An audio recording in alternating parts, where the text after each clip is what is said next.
David Holt Davis. Batting 6, number 15, the catcher, Tyler Maxwell. Batting 7, number 23, the right fielder, Jacob Rhodes. Batting 8, very number 8, the third baseman, Patrick Cromwell. Batting 9, number 20, the left fielder, Braxton Wilkes. Your starting pitcher for the Chinooks, number 21, Connor Menez. The coaching staff, our head coach taking over for John Grote, who is recovering nicely from a serious illness. Welcome, Gordon Vieira. Our assistant coach and general manager, the director of baseball for Athletes in Action, Chris Beck. Our bat boy getting new meaning to the word tornado, Todd B.B. Beck. Our assistant coaches for the Chinooks, Taylor White and Cody Crutchen. Ladies and gentlemen, here to play our national anthem is a 26-year veteran of the United States Air Force and resident of Chugiak. Please welcome to Loretta French Park Senior Master Sergeant, retired Doug Schaefer.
From Lee Jordan Field at Loretta French Park in Chugiak, Alaska, it is game number 1 as the Chugiak Eagle River Chinooks will open up the 2015 season tonight with the Mat-Su Miners. Good evening wherever you are, and thank you for tuning in to Chinooks baseball tonight.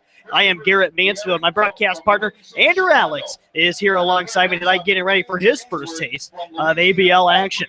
And Garrett, I am excited to be here. This season's fresh crops of Chinooks talent has traveled thousands of miles from homes that span between Southern California and New Hampshire for the opportunity to play with the Chinooks this summer. But those months of planning are behind us. The field is ready, the wait is over, and the boys are back in town. And it's clear to me that the players and fans alike are excited for another season of Chinooks action. And thank you, Andrew, as we are ready for the second season of the annual Alaska Airlines preseason series between these two clubs. Last season saw a couple of doozies that the Miners took 2 of the 4 scheduled ball games, with one of them being washed out by Mother Nature. This year will just be 2 games, a home-and-home series tonight and tomorrow for the Chinooks and the Miners as they kick off the regular season Friday night at Herman Brothers Field. That would be the first official game. This will just be an exhibition. It's the first taste of Alaska baseball this summer, and the surge of optimism is clear in Chugiak and Eagle River, while the Mat-Su Valley is ready to rally again to make another trip to the top of the World Series. Without any further delay, let's take a look at tonight's starting lineups. First for the visiting Mat-Su Miners as they will hit first tonight, leading things off in left field, Vance Vizcaino.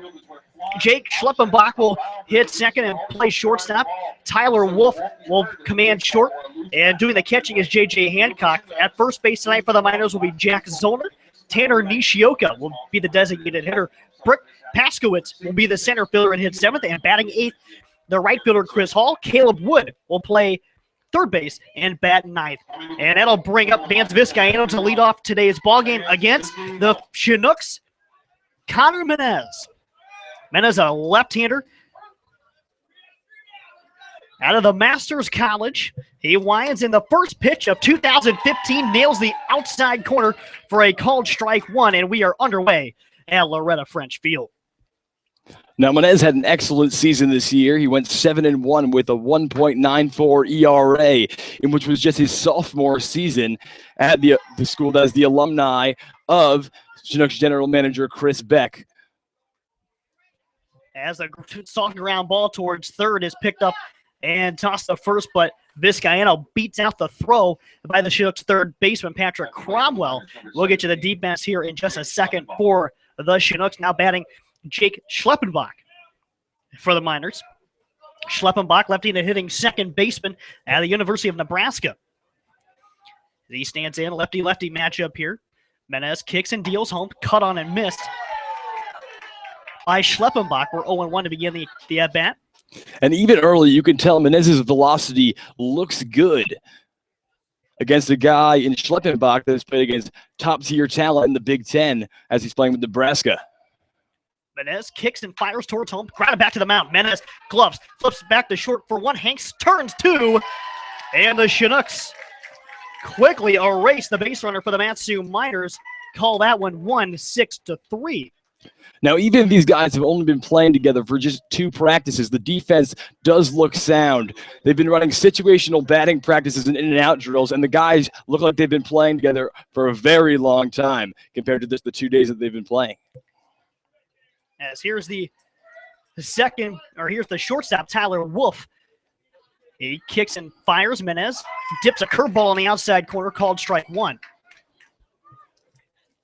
Now, behind the big lefty Menez, it's Michael Staudinger over at first base, Will Bass at second, Hunter Hanks at shortstop, Patrick Cromwell at short. That pitch misses high and outside for ball one. And then Braxton Wilkes in left field, Cameron Berenik in center, and Jake Brooks, that is, in right field for the Chinooks, doing the catching, Tyler Boxwell. Here's the 1-1 pitch from Menez, and he fans him there. Big cut and miss by Tyler Wolf. Our standing started off with an infield single by Vizcaino, but Menez was able to get a quick ground out into a 1-6-3 double play. Here's the 1-2 offering. Gonna be just a little inside. Did not miss by much. He was nibbling there. Deuce is wild here. And the top of inning number 1. No score from Chugiak. As Menez toes the rubber, winds into his motion, kicks, and deals the 2-2. That's going to be just off the inside black again. Make it full. Tyler Wolf standing in there strong against Menez. Now, Tyler Wolf plays at Kansas State, which is actually where Chinook's current left fielder Braxton Wilkes started out his career. Here's the payoff pitch. Inside corner, strike 3 called, and Menez sits down. He strikes out Wolf to close out the inning, and the Miners go by the wayside very easily. 1-2-3, an unconditional 1-2-3 inning, but it counts nonetheless. His velocity looks real good there, and even giving up that single to start off the game, he got out of that jam with that double play, and really has been throwing well so far. That will allow us some time to get caught up on the Chinooks and their lineup. Leading things off in center field will be Cameron Berenik. Will Bass will hit second and play second. Hitting third's the shortstop Hunter Hanks. Michael Staudinger will play first base and back cleanup. The designated hitter is Holt Davis tonight, and he'll be hitting fifth. Batting sixth is the catcher Tyler Boxwell. Jacob Brobst will hit seventh and play right field. The third baseman is Patrick Cromwell. He will hit eighth, and then Braxton Wilkes, the left fielder, will round out the order and hit ninth for the Chinooks. On the hill tonight for the Matsu Miners is right-hander James Harrington. And Harrington comes in from the University of New Mexico, from Gilbert, Arizona. He was actually a 33rd round selection by the Phillies back in 2014, but elected to go to college and join the Lobos this season. They had a 32-27 spring. But leading things off, the first Chinook batter of the summer is going to be Cam Baronic. Now, Baronic just completed his second season at Santa Ana, where he really tore up the league, hitting .345 with 18 RBIs. First pitch to Baronic is on the inside corner, called for a strike. Now, Santa Ana has produced a number of big league talented players, such as C.J. Wilson, who played in this league. And rounds this ball up the middle towards second base. Up with it is Schleppenbach. Throws on to first to Zollner for the out. No problem on the first hitter of the ball game for James Harrington. That brings up second baseman Will Bass and a Wayland Baptist. Second baseman Will Bass.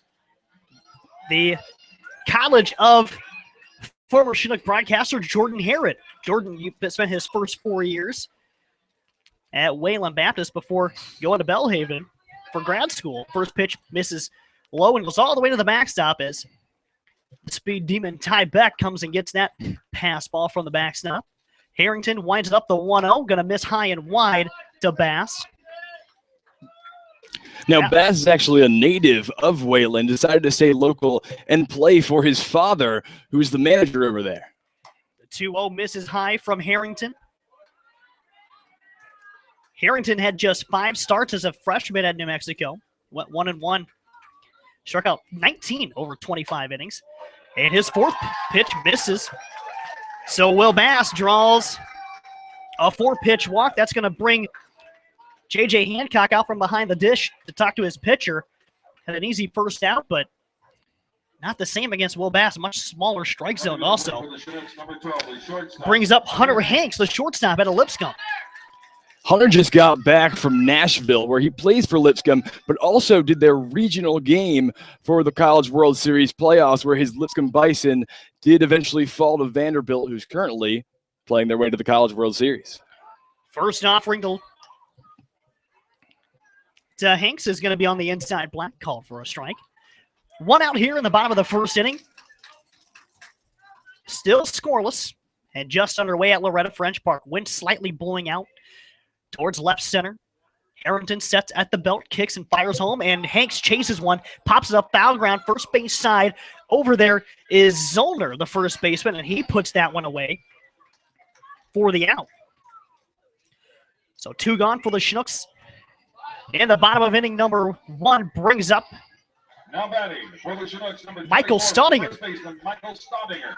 First baseman out of Azusa Pacific, a teammate of Chinooks pitcher Michael Fairchild, who is back in Alaska for his second season up here. Azusa Pacific also had the highest-ranked Cougar ever drafted yesterday. Really? Even higher than Kirk New is? Because I know that alumni of the AI team, which was then called the AIA Fire, located in Fairbanks, but he did play for that team, won the MVP of the league, and was eventually drafted in the 3rd round by the New York Mets. He's currently playing for the Angels. How high did this guy go? That's fouled straight back. I believe he's a second rounder. Didn't get the number exactly. That's fouled straight back by Staudinger. He was right on it. Makes it 0-2, and all of a sudden, Harrington is just 1 pitch away from getting out of this inning after allowing the walk to Will Bass, who is inching away from first base. Here's the 0-2. Staudinger fouls it away over the Chinooks dugout. Another foul ball sponsored by Gavin Rube of Edwards Jones Financial. And we'll get a yay Gavin chant here as Gavin Rube sponsoring foul balls again for the Chinooks this season. Your local Edward Jones advisor. So Harrington peering in. He has his sign. Checks first, kicks, fires home. Bass off running. Curveball misses outside. Throw down to second. Not in time as Will Bass off and running. And Will Bass, very speedy player, and that could be first of many steals for him on the Chinooks this season.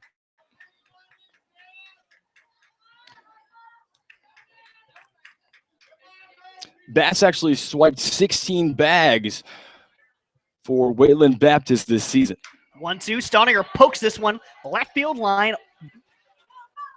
Veiling over there is Vizcaino. He puts it away near the line. That retires the Chinooks here in the first. So after 1, Chinooks and Miners are scoreless as we head to the second inning. And with that, we'll take a quick break, but we'll still be right here at the when then Menez is ready to go. So we'll join you here at the end of the break. Raises funds and encourages attendance at the games. The officers are unpaid volunteers who like having an Alaska baseball team in our community. Actually, it's only 25.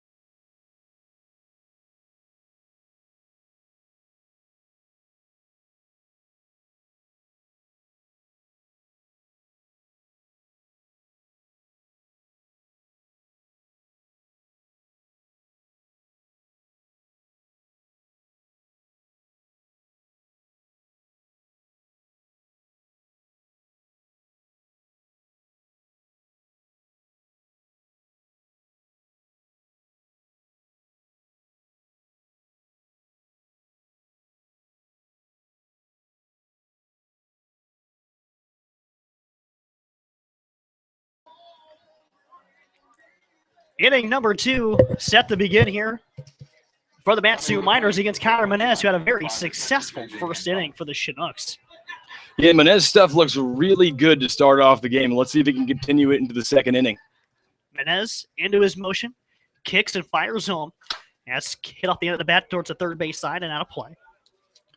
Now the batter is J.J. Hancock, the catcher out of Washington State, who played in just 15 games this season, carrying a batting average of .256 with 8 RBIs in 43 at-bats.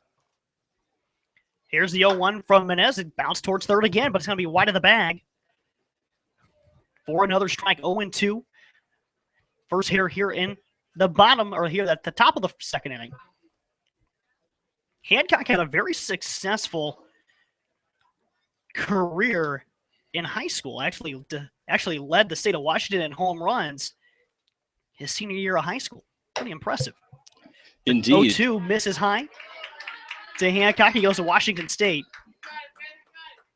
Hit .256 in 32 games. Here's the 1-2 from Menez. Swinging a jam job. As that goes towards Ben Taylor at third. And it looks like the bat broke a little bit there. Oh, yeah, that splintered at the handle.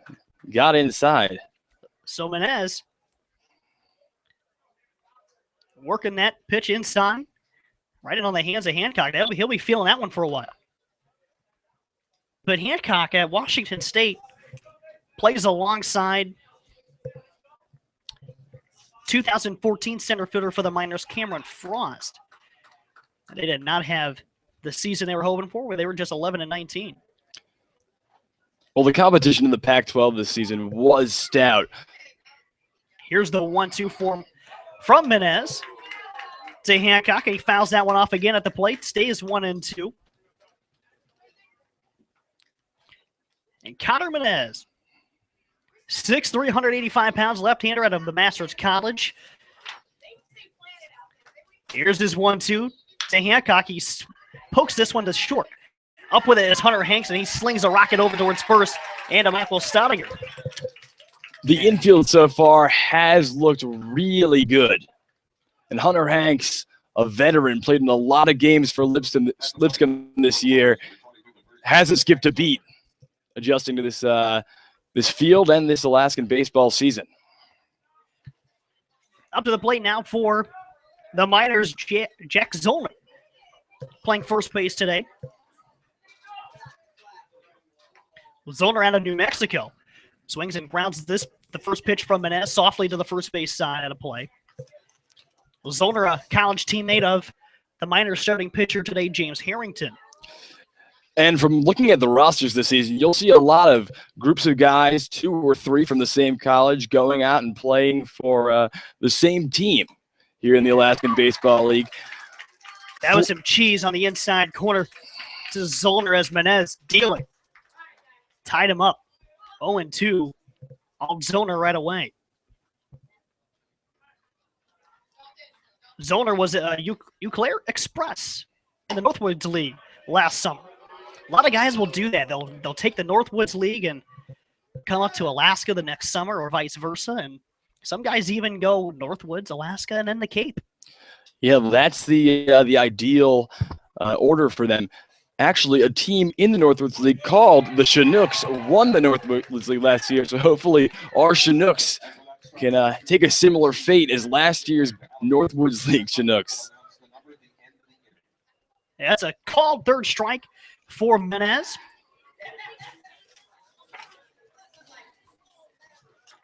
And Menez,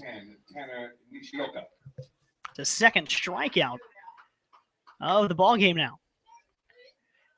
Here's the first offering to Tanner Nishioka. He hits the zone for a called first strike. Nishioka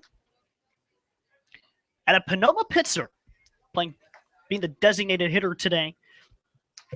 Here's the 0-1 chopper back to the mound. Menez has it, steps, throws the starting at first, and the inning is over. Connor Menez blazing through the minors lineup here in the first 2 innings. And we will go to inning number 2. And as that, I want to remind you that a couple of upcoming ball games for the Chinooks. The next time they will be here at Loretta French Park, they'll host the American Legion on Thursday night. The Legions of Chugach and Eagle River will come together to play the Chinooks. And that game will be sponsored by our friends at Home Optics of Eagle River. And then also the official home opener will be Saturday at 7 p.m., sponsored by the Chugach Volunteer Fire Department. They will be out here with their fire trucks and all sorts of fun before and during Saturday's game here at Loretta French Park. All those are, and that game will be here against the Miners as well. But the first official league game will be with the Miners on Friday night. Yeah, for the Chinooks to be successful this season, you got to beat the Miners. The Chinooks struggled against the Miners last season, though the Miners did go on to win the top of the World Series and play in the Alaskan League Championship. If the Chinooks can be successful against this Miners team, the season could be one of the best in the last 10 years. They had a very good season, and especially with the new division play in the last 2 years. It's going to be it's going to be very difficult if you don't succeed against your division rivals. Holt Davis has stepped in here. Now, Holt is a UAB Blazer, University of Alabama, Birmingham. Takes a breaking ball from Harrington. He was raised in Lawrenceville, Georgia, but was actually born in Seoul, South Korea. He was adopted into a family from Georgia and is a infielder as well as a catcher for the Blazers. Here's the 2-1 now on Holt Davis. Harrington kicks and fires home, and Davis puts this one the other way. That'll drop into right field for a base hit. And just like that, the first hit of the season for the Chinooks comes from Holt Davis.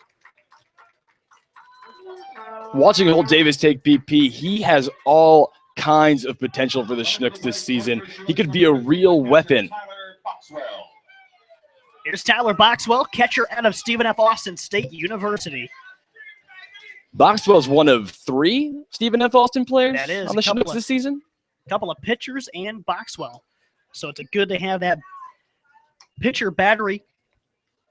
Boxwell is, if I'm correct, the oldest of the bunch, though. Yes, the pitchers are just coming off their freshman year. Yeah, he's actually going to be the only one returning to Stephen F. Austin. Boxwell cuts and misses at that one. Ball and a strike on Boxwell. Holt Davis down there at first with that single just a moment ago. Boxwell's one of 2 listed catchers on the Chinooks, along with Andrew Mogg, who comes from my home school of Virginia Tech. Harrington with that pickoff attempt. Now back. Boxwell standing back in, hitting from the left side. Harrington kicks, fires home. Inside corner. I didn't know if he was going to get it, but a good breaking ball. Or off speed, had something off of it. 1-2 on Boxwell. He's actually a transfer from Chandler Gilbert. Actually, that's the college where Minor skipper Ben Taylor is from. And Boxwell. Oh, that drops. Went into right center field. That's going to get down. 3 Miners converged. And Boxwell will inch that one in there. And that would go down. I would say that would be a base hit because he had to leave his feet. Yeah, to try to make the play. You can't list that as an error.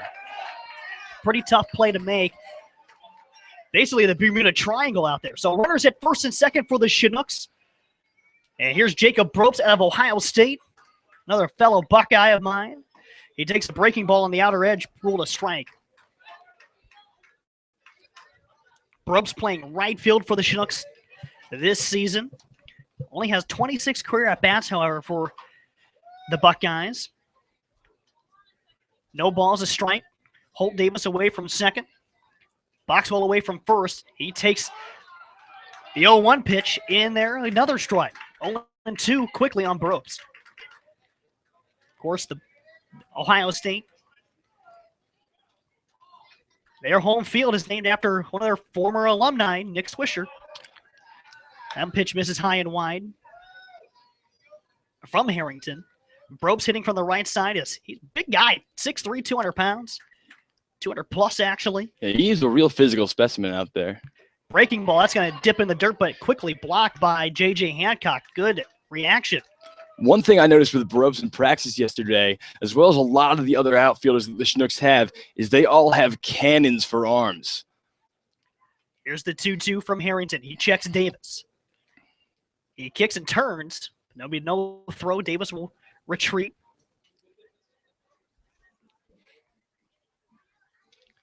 Long look in from Harrington. Now he comes home with the 2-2. That's going to miss outside. Full count. Nobody out. Full count on Jake Probst. Couple of base hits for the Chinooks in this inning. No score here at Loretta French Park. Wynn just flapping the flag in center field. Probst is going to foul this one. Oh, wow, that's not going foul. And Harrington slings the first, not in time, an infield single. It'll be for Jacob Probst. And that looked like off the bat it was going to roll foul, but it really just died there in the grass on the third base line. Now the Chinooks have bases loaded, no outs. Patrick Cromwell steps in with an opportunity to give the Chinooks the first lead of the game and the first lead of this young season. And J.J. Hancock's going to go out there and talk to his pitcher, James Harrington. And Cromwell. And Cromwell comes out of Santa Ana, a .216 hitter. Just 3 doubles, but he walked 10 times. Santa Ana, as you said earlier, Andrew C.J. Wilson also had Heath Bell. C.J. Wilson also attended Loyola Marymount for a little while. C.J. Wilson, a veteran of the Alaskan Baseball League. And that's a broken bat single to center field. That's a dump in. Holt Davis comes home, and that won't be deep enough to score the other runner. Just like that, the Chinooks take a 1-0 lead, their first lead of the season. Didn't waste any time, took the first pitch right up the middle, right off the end of the bat of Cromwell, so give him the RBI. At the plate for the Chinooks, number 20, the left fielder, Braxton Wilkes.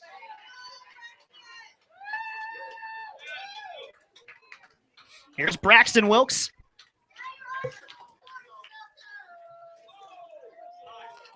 A Houston native. Originally went to Kansas State, where minor shortstop Tyler Wolf currently plays. But now he is at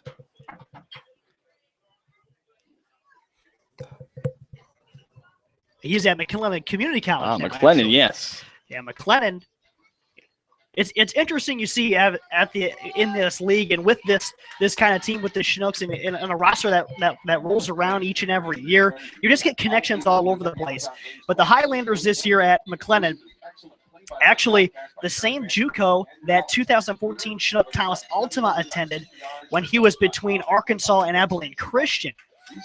That's a Texas JUCO school in Waco. They were the 2015 runner-up, and believe it or not, Braxton Wilkes, and then Chinooks first base coach and assistant coach Tyler White. Tyler White is a coach at Tyler Junior College the guys that won the JUCO National Championship. So they've been kind of poking each other some jabs, as they're both Houston natives actually too. So they've known each other basically their whole lives, and very cool to see the camaraderie come together there. But Braxton Wilkes actually listed as a pitcher under the Chinooks roster, but he hasn't had a lot of time on the mound, but looks like he's going to be a solid player in the field for the Fish this year. He's got a 1-1 count with James Harrington. Wilkes really tore it up behind the plate this season, hitting .336 with a home run and 22 RBIs. He only threw 3 innings off the mound. He allowed 7 runs. Looking to extend it, get some more work this summer, but going to get the first start in left field this year. 2-1. Harrington was still working out of the stretch with the bases loaded. He's going to step off.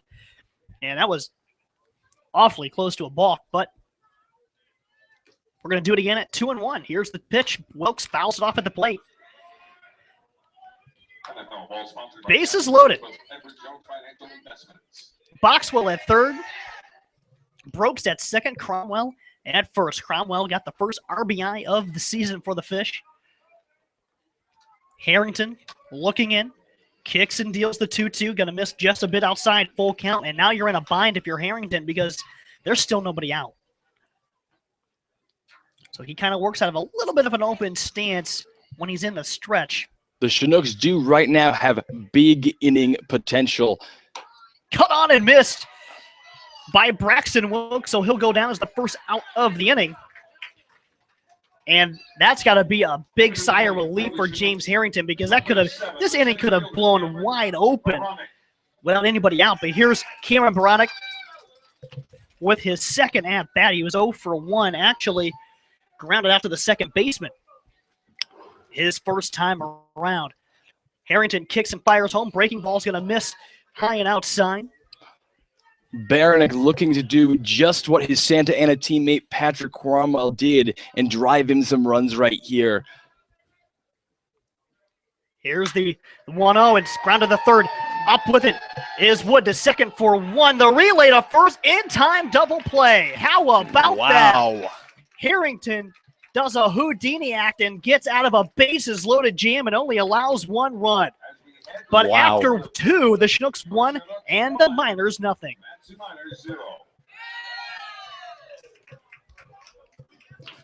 Yeah, Harrington really could have gotten caught in a bad situation there, but he got himself out of it, only surrendering 1 run. If you're James Harrington, you got to have a big sigh of relief right there. But right now, we bring back out, looks like there's been a pitching change, has there? New pitcher out there is Michael Fairchild for the Chinooks. Second season here in Chugiak for Fairchild. Yeah, Fairchild plays alongside Michael Stoudinger at Azusa Pacific University. And so far in these early days of this Chinook season with training camp and everything going on, Fairchild has been acting as one of the lone veterans on the team who has had experience as Alaskan Baseball League, telling the guys stories about things that have happened and bringing in the phrase that, Garrett, I know you're familiar to, OIA, only in Alaska. And as we make our way into the 3rd inning, just want to bring up a reminder of that the Chinooks are going to be hosting their own community ice cream social on June 20th. With the help of Fred Meyer. Fred Meyer will provide the ice cream to the event, and it'll be held at Peters Creek Baptist Church in Chugiak from 2 to 4 p.m. on the 20th. Be sure to get out there and support the Chinooks and mingle with some of the best college baseball players in the country. Admission is $5 to the public, but the sponsors of the Chinooks and their employees will get in for free. Now, Garrett, speaking of Fred Meyer, you were over at Fred Meyer yesterday with a number of the Chinooks players signing autographs. How was that? Yeah, we were out there in the community handing out, of course, flyers to that ice cream social, getting schedules out there, and it was a good time. Saw a lot of people and a lot of people that, I guess, some familiar faces, not a whole lot, but it was just an interesting way to get out in the community. Something that is really being pushed, and with this team being in its 4th season. They're really looking to get the name out there. There's just a lot of people that don't know.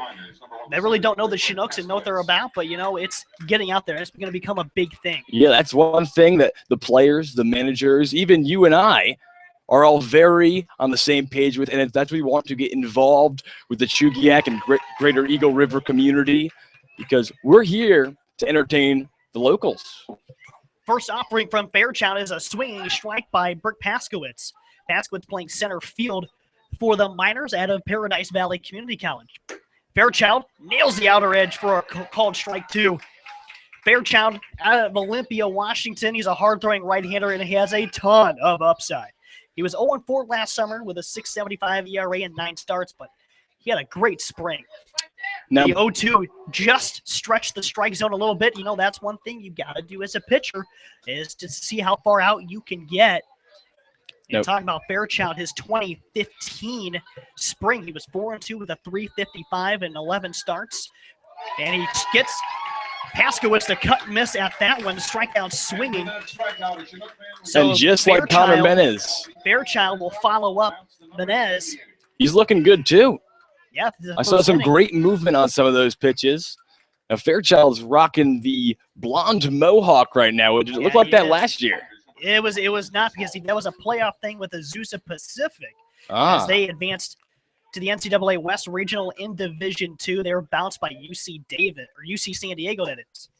Here's Chris Hall, the right fielder at the University of Tennessee, and this has been a hotbed for Miners players, the University of Tennessee, as Fairchild misses the first offering. Here's his 1-0 to Hall. He swings and lines this one into center field, tailing towards the second baseman, Baratnik, but no problem for him out in center as an F8. Right now, Chinooks pitching has been taking care of business, and they've been doing it quickly. You have not seen many counts going beyond 2-3 pitches. No, not at all. And they've been very economical in their arsenal so far. Here's Caleb Wood, number 9 hitter for the Miners and the Chinooks pitchers between Menez and Fairchild. They've worked very well and seen the minimum. Downstairs, 1-0. Now, Wood goes to Gonzaga University, where he plays, but he's not the first person in his family to play collegiate baseball. His grandfather actually played at Arizona State University. Pitch is fouled back by Wood. Now, Wood is had a pretty successful season for the Zags. He hit 226, 8 RBIs, but he did get in 37 games with 28 starts. There's a strike from Fairchild. Makes it 1-2 with 2 outs here at the top of the third. 1-0 Chinooks pretty early on. Yeah, had a bases loaded, nobody out, and could only muster 1 run. Fairchild misses just a bit out on the outer edge. So Fairchild, he'll toe the rubber at 2-2. Works first base side of the rubber at a little bit of an angle. Lines it up and fires, just missed on the outer edge. So now, do it at full count. One thing you could say for Caleb Wood is he's one of the players that does not have to adjust the time difference. Gonzaga, located in Spokane, Washington, is probably one of the quicker flights that you can get up here to Anchorage. And payoff pitch misses downstairs, ball 4. So that'll walk Caleb Wood, and the guy on the mound the same way out of Olympia. Not very far when you're coming from Washington to here. Yeah, Seattle's a hub for Alaskan Airlines, who will be giving away a free seat upgrade tonight. That's right. Those at the ballpark will have a chance at that one, as Alaska Airlines sponsoring this opening series between the Chinooks and the Mat-Su Miners. Fairchild working now against Vance Vizcaino. Vizcaino singled in his first at-bat, cuts and misses at the first offering. Vizcaino's actually got a pretty impressive resume. He's drafted by the New York Mets in the 31st round of the 2012 MLB draft, and then in 2014, the Royals made him a 29th round pick. But why not? His dad is the head of scouting for the Royals. Now, his home college of Stetson is actually in the Atlantic Sun Conference, which is also the conference that Chinooks shortstop Hunter Hayes plays in. That's right. Hunter Hayes' Lipscomb Bison won that conference this year. 0-1 from Fairchild. Hits the outer edge, ruled strike 2. Even though he started his career at Tennessee, he transferred away and went to Stetson. Took a year off, actually, because of the transfer rules in Division I. So 0-2 now. Fairchild against Vizcaino, a runner away from first for the Miners. Here's the 0-2, cut on and missed. And Fairchild fans the pair in his first inning of work and sends the Miners back to the dugout empty-handed. So that'll go to the after I guess 2.5 innings. A run, 4 hits for the Chinooks, and no runs on a hit for the Matsu Miners. That'll bring us middle of inning number 3. Gives a chance to get caught up on some quick announcements here from me. And that would include the ABL scoreboard, but we are the only game going on tonight. Now, for anyone who's interested, and I can tell you that I know a few players on the Chinooks, as well as yourself, Garrett, who are the Cleveland Cavaliers lead 92-85. Now, earlier during batting practice, Caleb Potter, Chinooks outfielder from the University of West Virginia and a Cleveland native, came into our press box trying to see if we were watching the game feed on ESPN. Unfortunately, we were not, because of some slight technical difficulties we were previously having with the internet. But if the Cavaliers can pull it out, Caleb Potter, who happens to be one of my roommates with my host family, is going to be a very happy guy tonight if Cleveland can take a 2-1 lead in that series. Here's Will Bass. He walked his first time up. And he will face James Harrington, who is still out there on the hill for the Miners. First offering, Bass tries to bunt, and he slashes it third base side. It almost got all the way down to the bag without hitting the ground. So you don't see that one too often, but a good look by Bass to try to get aboard again and get another round going. And with that bunt attempt, Bass is making it clear that he is a speed demon.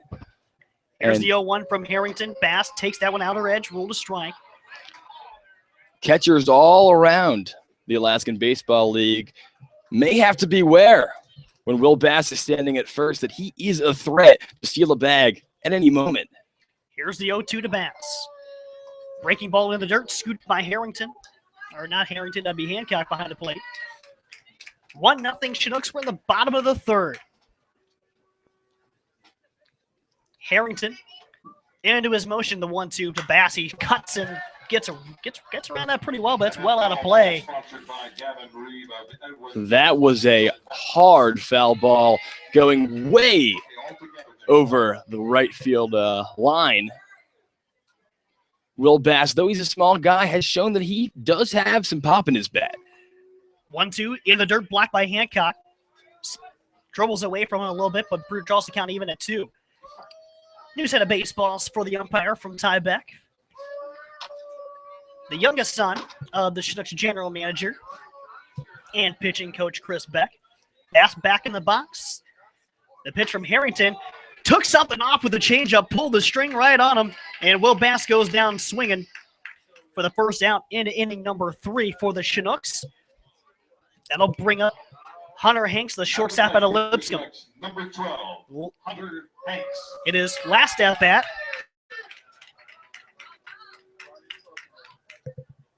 Hanks popped up to the first baseman. Now, Hanks has had some successful seasons hitting in college. His freshman year, he played in 30 games and hit .276. The average went down a little bit this year, but his home run and RBI count did go up. And just like Will Bass, he is also a threat to steal when you get him on base. He swiped 7 bags this season. Soft grounder, left side of the infield. You're going to have the barehanded by Cody Wood. He's not even going to have a play. And just like I was talking about, that speed. Hunter Hanks, that ball died in the dirt, and he ran that out. And the Chinooks once again have a man aboard. And let's see what Stoudinger can do here.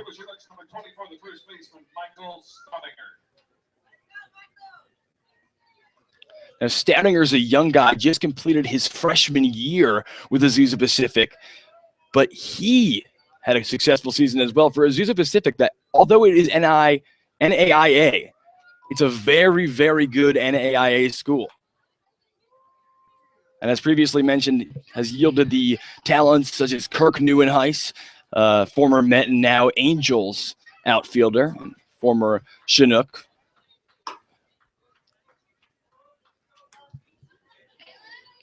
And it is 2-0 on Stoudinger. Stoudinger definitely has some pop in his bat as well.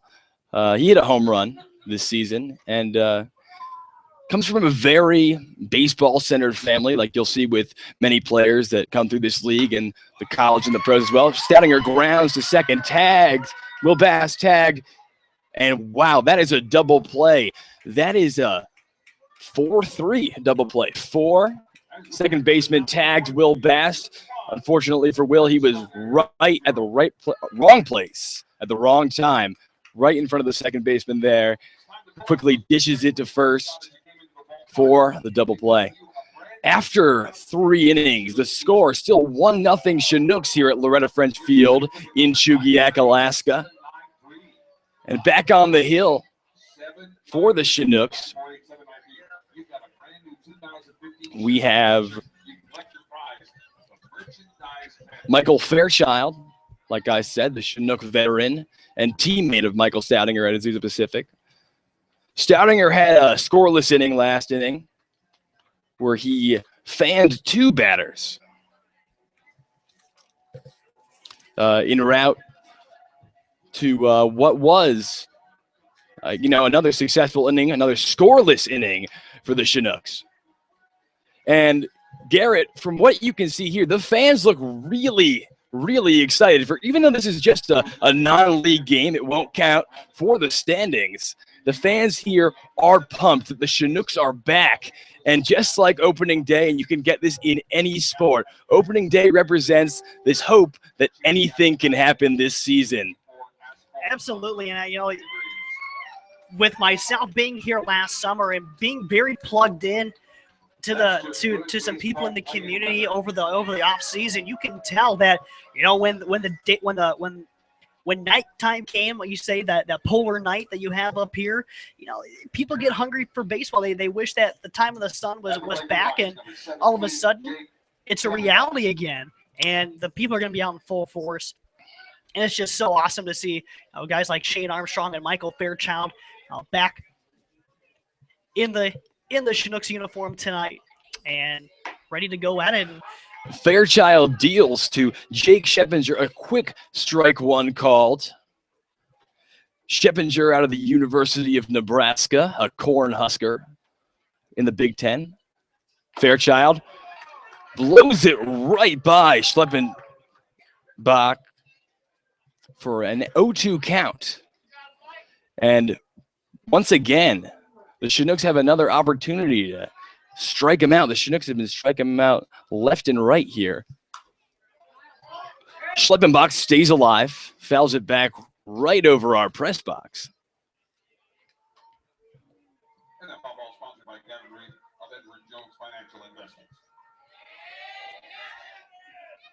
Now, Azusa Pacific in Nebraska obviously never played, but the Alaska Baseball League, a crossroads of the college baseball community. People from all over travel thousands and thousands of miles for the opportunity to play in one of the most prestigious summer leagues in the country and in the world, I suppose. And, it's an opportunity to match yourself up against other talent because there's a lot of factors that go in. It's not so easy for everyone. Okay, you get a D1 offer and you go to it, but guys like Michael Fairchild can really boost his resume and his draft status. And by playing in leagues like this and, measuring himself up against other competition. 1-2 count to Schleppenbach. Fairchild gets the signs from Boxwell. Deals. Pop fly. Patrick Cromwell under it and gets him for the out. And to mention Kirk Neuenhuis again, I was reading an article on Bleacher Report earlier this week talking about the Mets' third-round draft picks, and they had interviewed multiple Mets scouts for it. And when they talk about when they picked Neuenhuis back in 2007, it was said that his performance in Alaska was really what gave the Mets the confidence to pick him so high out of a school like Azusa Pacific. Now, stepping in is Tyler Wolf, the shortstop out of Kansas State. And we give you this pitch here. We talked earlier about Fairchild deals 1 out. Azusa Pacific had their highest ever player taken in the MLB draft, the highest Cougar to ever go, 64th overall to the Kansas City Royals. That was Josh Stoneman. Called strike there from Fairchild. It's a 1-1 count. 1 out here in the top of the fourth. Chinooks lead 1-0. I'm Andrew Alex alongside Garrett Mansfield. And Fairchild deals again. And it is lined foul hard all the way into the parking lot. Watch out for your cars, folks. Here at Loretta French, that can happen.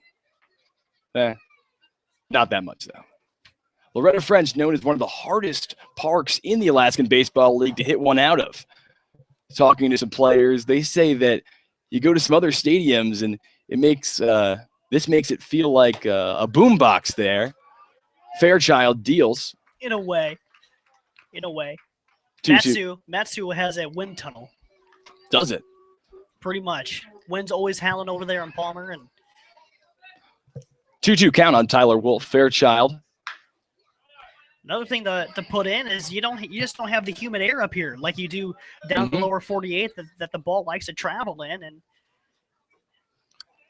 but one thing I will say now, broadcasting my first game from here in Loretta French, is this is one of the most beautiful ballparks. I'm going to go out on a limb and say in America. The mountain views in the background here are truly a sight to see. Fairchild deals. Popped up. Looks like caught there by the left fielder, Braxton Wilkes. And 2 down for the Miners here. The Chinooks is 1 more out away from another scoreless inning. And stepping in is number 5, J.J. Hancock, the catcher for the Miners. J.J. Hancock out of Washington State University. His last time up, he grounded into a 6-3. Oh, Hancock flies it right to the center fielder for the end of the inning. We're between 4. The score still 1-0 Chinooks from Loretta French.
And as we go into the bottom of the 4th, the score still 1-0 Chinooks.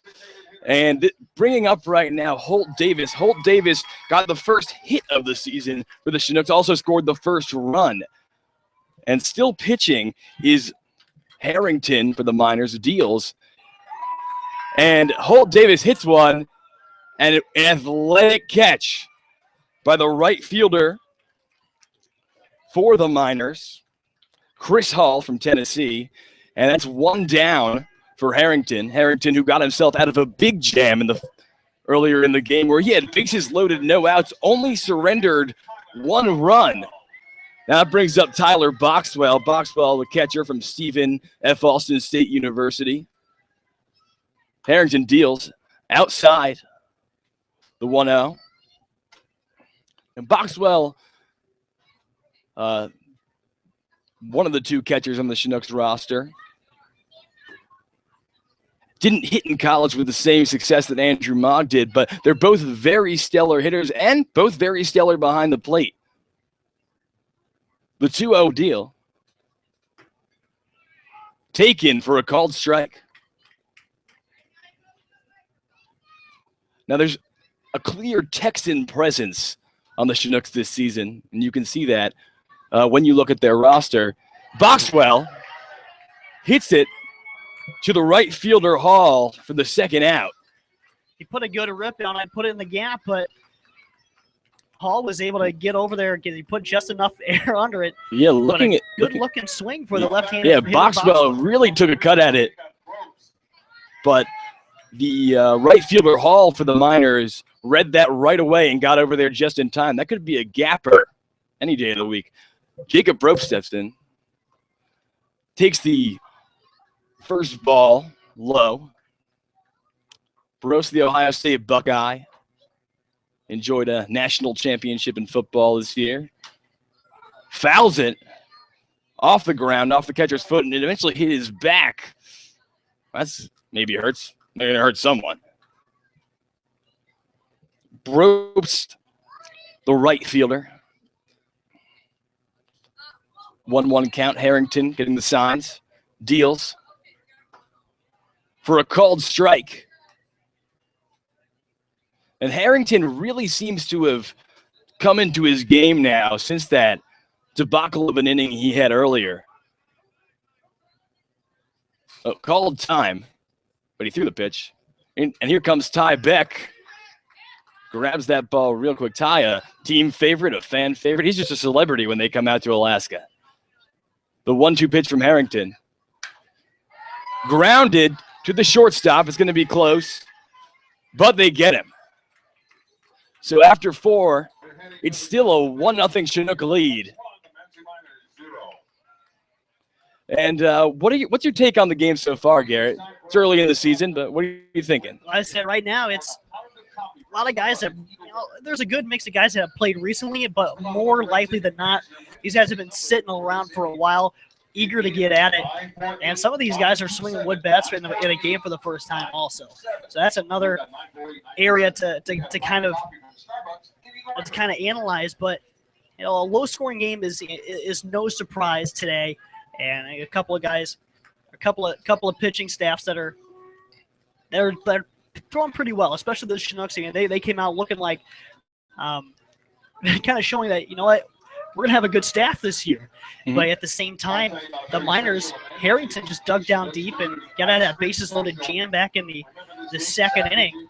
And another new pitcher for the Chinooks is going to be out there tonight. Now, a new pitcher in for the Chinooks, Luke Igsty, who actually is the only player on the Chinooks roster who did not go to college last year. He was in high school still. He is the brother of a Chinook veteran. And when he saw the opportunity to come up here to Alaska so young before he starts the season at University of Alabama Birmingham next year, UAB, where Holt Davis plays in Conference USA. But he's looking, and this is going to be a big test for him and for the coaches to see how this kid's stuff is. But I saw him throwing the other day, and this kid, he's got game. He absolutely has some stuff. Take a batting practice today. He was laced them as well. And we were in the van last night going home. He's one of my roommates as well, and he kind of came to the realization all of a sudden, tomorrow's a 9-inning game. So this is his first 9-inning game he's ever played. Wow. Right here in Chugiak. Wow. Well, what a day for this guy. It's kind of his first taste of the college ball game. And let me tell you, it won't be easy. The Miners have a roster full of players that have played all over the country in all the big conferences, and they have no shortage of talent. So it will be up to Luke here to see what he can do, get himself through this inning. But we're in the 5th inning, and it's less than an hour. Yeah, this game is speeding along. Gone real quick. Definitely a pitcher's duel. He deals. High. Ball 1. We've seen 2 different strategies already from Jordan Vieira / Chris Beck, basically making the pitching decisions, and Ben Taylor for the Miners. That's fouled off, but yeah, the Chinooks not putting anyone in for too long. Don't want to wear out any pitchers before the games that count start. And it's also a great opportunity for the coaches to see what these guys can do. I mean, you can throw a 20-pitch pen session, but you can only take so much out of that. But this live action, as he takes ball 1 there, is, I don't want to say, it's not definitive in any way because, it's just 1 or 2 innings, but it's definitely more telling than a pen session. Eckstein deals. Popped up. Patrick Cromwell trying to get under it. Oh, waved off by Hunter Hanks. Ball is caught for the first out of the inning. And Luke Eckstein, welcome to the Alaskan Baseball League. Welcome to the college game. Starts out with an out as Ty Beck runs and gives the umpire some new baseballs. Now, Nishioka now batting for the Miners. His first time up did not get a hit as Eckstein deals outside ball 1. A little bit wild outside. We saw that in the warm-up, but once he gets into it, that looks like Shane Armstrong just ran onto the field to get a ball or something from the bullpen. Fouled back. He protects up the third baseline. Shane Armstrong told me today that the bullpen is the most fun place to be during the game, and I'm sure the fans and the broadcasters and everyone could make a case for their own spot. Deals. Curveball just missed in the dirt there. It is 2-1 to Nishioka. And the Chinooks have been pitching pretty incredibly well so far, holding them to just 1 hit. And that's the curse of the commentator right there. Nishioka lines 1 into left field for the Miners' 2nd hit of the day. A little underlying story we got here with the Miners is their roster is not filled out, is it, Garrett?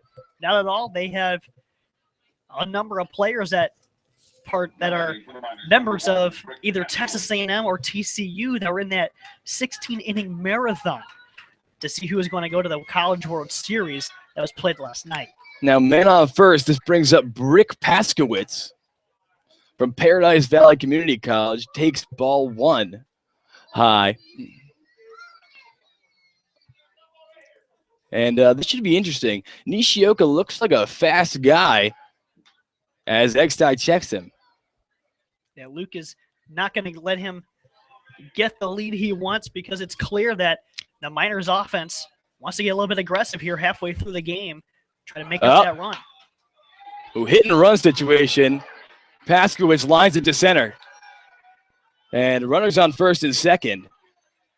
Now, talking about those arms and that outfield play, that could have gone a lot worse.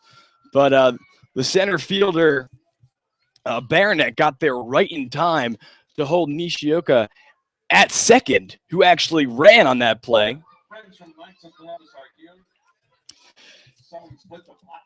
And now runner on first and second.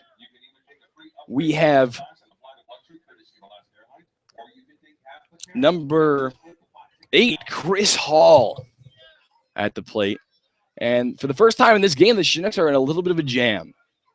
Let's see if Luke can get out of this one. He deals. High, ball 1. Now, Eckstein has started every at-bat of this inning with a ball. Now, I don't know if that's intentional or between him and the catcher, or if he's just a little bit wild or nervous to start out this game, but the pattern has shown early. Deals. Ball 2, breaking ball in the dirt. And now there's a 2-0 hitters count on Chris Hall of the Miners, who's going to try to take advantage of this runners in scoring position situation, the first one that the Miners have had all day.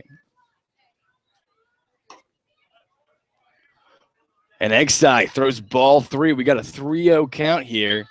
And in comes Will Bass just to calm him down a little bit. That's a veteran move right there, and it's a good sign. Yeah, understanding. The middle infielders are going to take the initiative and leadership. Yeah, exactly. Understanding the youth and the situation and how high his nerves must be right here. Exide gets one in there for a called strike. He wanted that one bad. And there he Absolutely. got it. Now he can go to work. Absolutely. Now the 3-1 count here on Chris Hall of the University of Tennessee. Exide deals, lined into right field, and that's going to go for extra bases. Nishioka rounds third, and he's in. And here comes Brick Paskowitz. 2 runs score for the Miners. It is 2-1 Miners on a triple for Chris Hall. And just like that, the Chinooks pitch perfect game. Pitch Perfect 2 in theaters now. That's not a sponsorship. That's a personal endorsement. Has gone away. And now the Chinooks, though that did just happen, they're still faced with the task to hold Chris Hall at third, bringing up Caleb Wood. And time is called.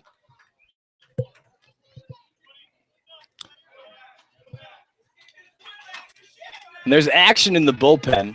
Not that that really means anything if we're doing two innings per pitcher. But Caleb Wood at the plate takes strike 1. And for the first time in this inning, Exide has started off an at-bat with a strike. Exide in the stretch. Popped up to about middle of right field. And the throw will be not in time. And Chris Hall will score. Come all the way around there. And the score is now 3-1 in favor of the Miners of the Matsu Valley. Now stepping in now for the Miners will be Vance Vizcaino. Vizcaino, who, as previously mentioned, coming off a successful season at Stetson University.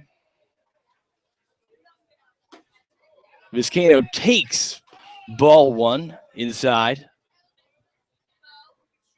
And now with 2 outs, Exide is going to really have to work to get out of this inning. Or maybe not that hard. Exide makes the play himself. And that's a 1-3 ground out. And in the middle of the 5th, the score.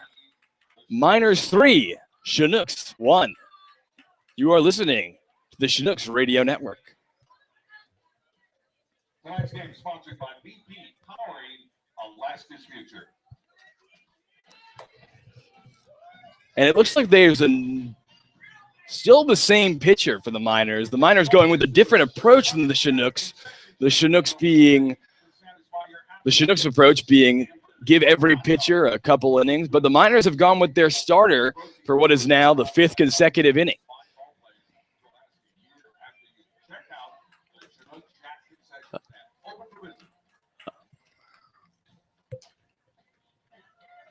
So down 3-1 coming in to the bottom of the 5th inning. Now it's where the Chinooks offense is going to have to react to the Miners' top half of their inning.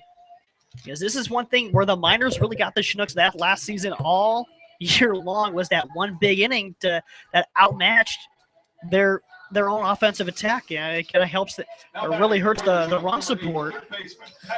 But luckily, the Chinooks are in an area of their lineup that did some damage back in inning number 2. Now Patrick Cromwell stepping in for the Chinooks.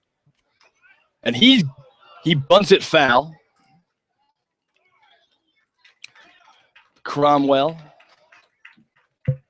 out of Santa Ana College, just like Cam Baranek, did get a hit his first time up and was part of that key inning that could have brought the Chinooks a few more runs than it did, but did give them the lead at the time. Cromwell takes outside, count at 1-1. And Cromwell definitely has the California look to him. Looks like your very stereotypical Santa Ana kind of guy, taking a ball high, 2-1 count from Harrington. But the kid can play just like all these Chinooks. Harrington deals. Lined by Cromwell, and it is caught by the left fielder, Vince Vizcaino. And that is one away for the Chinooks, which brings up number 20, Braxton Wilkes.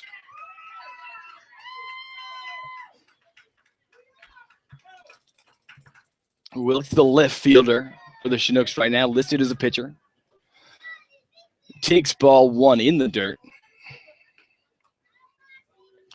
And definitely this is a game to get the kinks out. And you'll see with the pitchers as well as the fielding that a few weeks off from the college season can definitely make you a little bit rusty. But for some guys that just played in the national tournament, it'll be less so. Wilkes fouls one, left field line, 1-2 count from Harrington.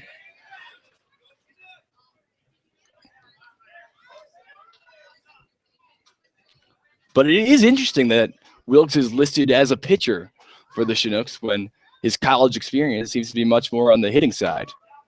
Takes 2-2 on the outside. And this is an interesting situation for the Chinooks, who are really going to want to fight to get back in this game, as Braxton Wilkes strikes out on a ball that was a bit outside, but it was fast. Bringing up Cameron Baranek now for the Chinooks with 2 outs.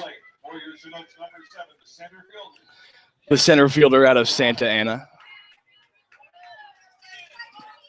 And Harrington really getting into his stuff. Deals. Baranek tries to bunt, but fouls it back to the backstop.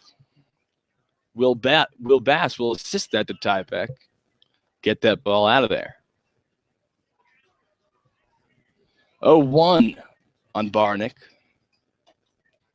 Taken low and outside. Ball 1.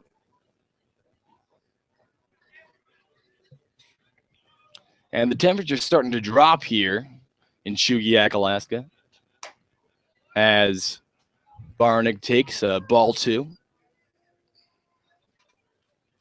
But what can I say about Harrington, who has really come into his own since struggling in the beginning? And Baranek takes ball 3 low inside.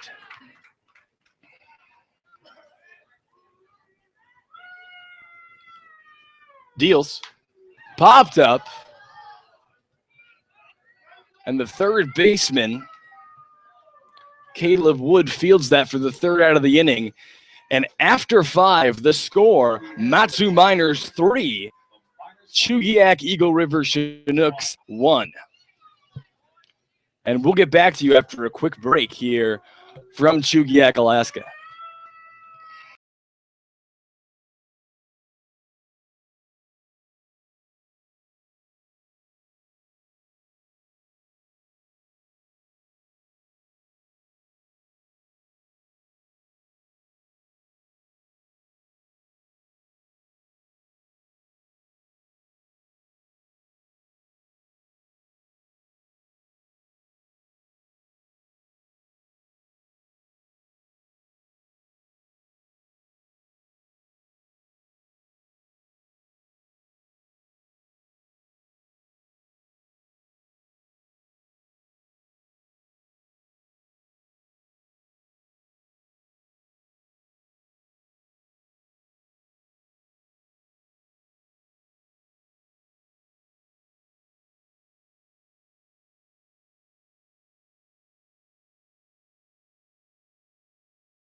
And we're back here from Chugiak, Alaska. The score, Miners 3, Chinooks 1. There's a new pitcher in here for the Chinooks, Jamie Ball out of Hardin-Simmons University.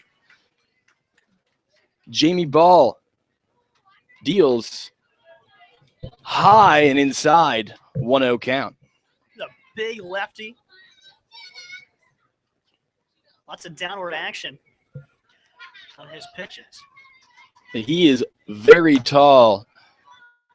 And Jamie Ball making people crack up a little bit. The Chinooks have gone with an 80s theme for their walk-up music this year.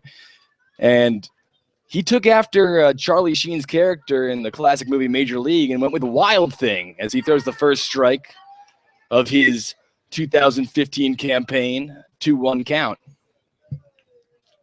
on Jake Schleppenbach, the second baseman for the Miners. Gives the sign from Boxwell, deals high, and that's a 3-1 count now. Now, Jamie Ball's got an arsenal of pitches. He throws a 4-steamer and has a pretty nasty curveball as well. And Ball's 2015 campaign starts off with a walk of Jake Schleppenbach. For the Miners, number 7, the shortstop, Tyler Wolf. And that brings up Tyler Wolf, the shortstop out of Kansas State.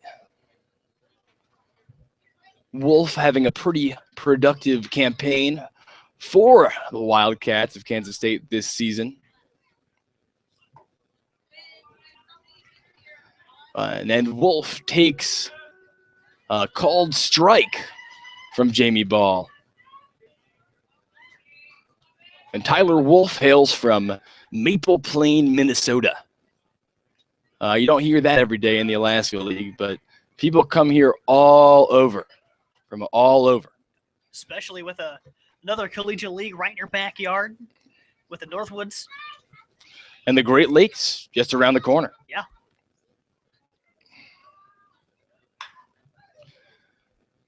And Tyler Wolf fouls that right into his own dugout, essentially, and it's 1-1.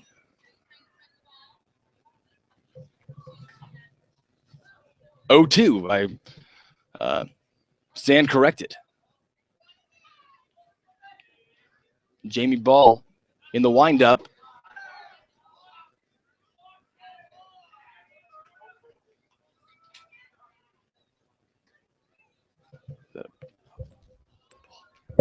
And interesting thing here, Jamie Ball was called for a balk, so the runners advanced and the pitch does not count. So now Schleppenbach stands at second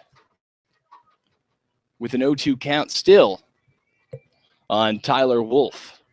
And Ball's really just going to, and a balk like that is the kind of mistakes that we talk about that you can see in these scrimmages. Guys haven't played in a few weeks, and it's just an adjustment, and that's why we do this. And Ball hits him right in the foot. So now, after 2 batters, we have 2 men on. No outs for the Miners, who bring up J.J. Hancock, the catcher, out of Washington State, the Washington native.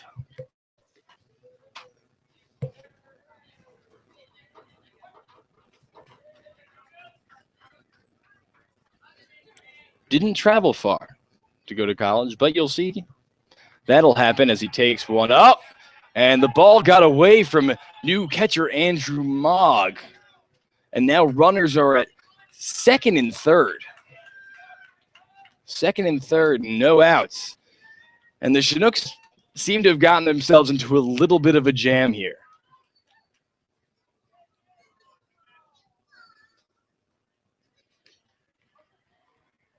And Jamie Ball is going to have to really work to get himself out of this one unscathed.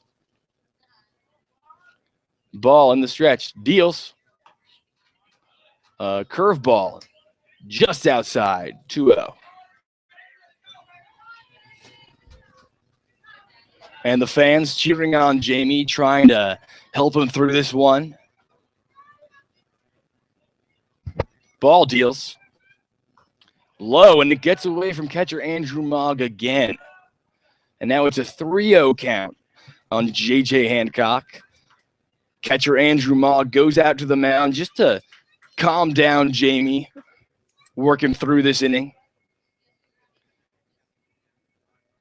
And Jamie from Mississippi.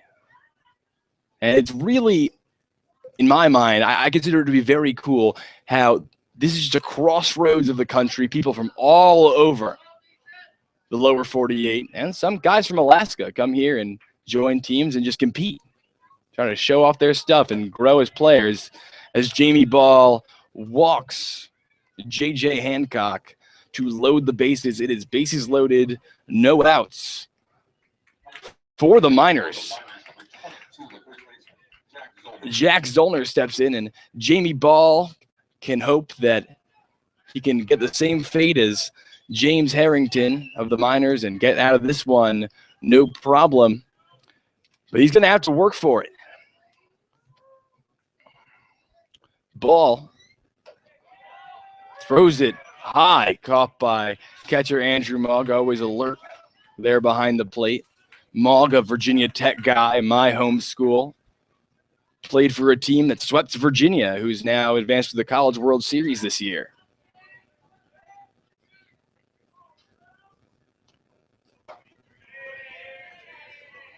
And now it's a 2-0 count.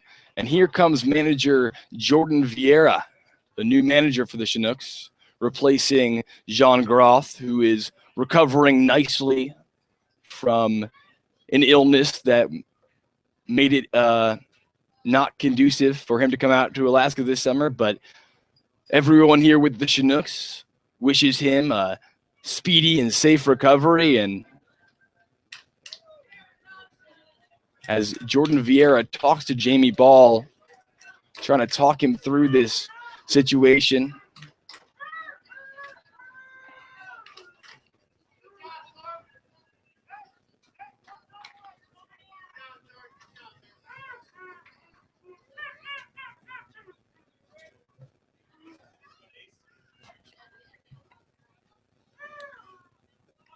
Jamie Ball, the 2-0 count, deals. And it's high. And now with a 3-0 count, no outs, bases loaded for the Chinooks. Really got to get through this one here. Jamie Ball, the pitch, and it is outside, and Jamie Ball has walked home a Miner, and the score is now 4-1 in favor of the Matsu Miners. Now batting for the Miners, we have the designated hitter Tanner Nishioka. Nishioka scored a run last time he came up to bat on the triple that gave the Miners that first lead that they had of the game.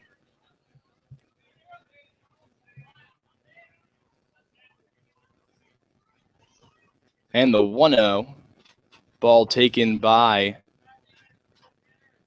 Nishioka. And that's wild. Andrew Mogg back to the backstop. And that will bring in the runner from third.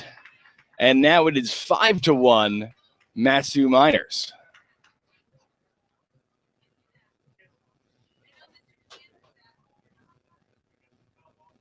And Holt Davis comes in from first base to talk to Jamie.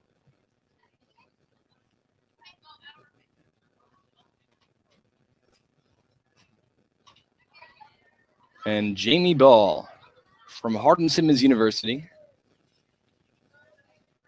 throws the 1-0 pitch high, ball 2. And Ball really can't really control it right now, but like I stated, that's why we do the scrimmages. Get back into the groove of baseball, back into that school ball groove. And a called strike on Nishioka. And the crowd really cheering Jamie on. 2-1 count. Check that, a 3-1 count. There was some confusion on the field there with what was going on. Ball, the pitch, swung on and missed by Nishioka. And Jamie Ball, after going down 3-0, has the opportunity to get himself out of this one. And that one is high. Ball 4, and out comes manager Jordan Vieira for the Chinooks, who's gonna go to the pen. He's gonna switch it up here, and in comes what looks like Lucas Pavlik from Hillsdale College. Same college as Shane Armstrong, the veteran returning pitcher for the Chinooks. And as Pavlik warms up, we're going to take a break. The score is 5-1 Miners here from Loretta Friends Field. We'll be right back.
And the new pitcher for the Chinooks is the big 6'3" righty out of Hillsdale College, Lucas Hamelink. Hamelink plays alongside Shane Armstrong and is from Augusta, Michigan. Hamelink's going to try to get the Chinooks out of this jam as he faces Brick Paskowitz, the center fielder. Hamelink deals. Fouled back over the backstop, and it's 0-1.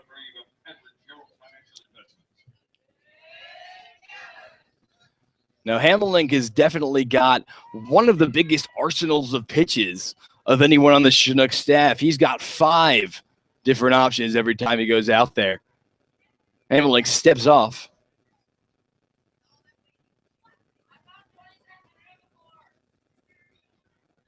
Takes the sign from catcher Andrew Mogg. The windup. Swung on and missed. 0-2 count for Hamelink, who's going to try to get the Chinooks out of this jam, which he accepted, and currently has the bases loaded. 3 Miners on base.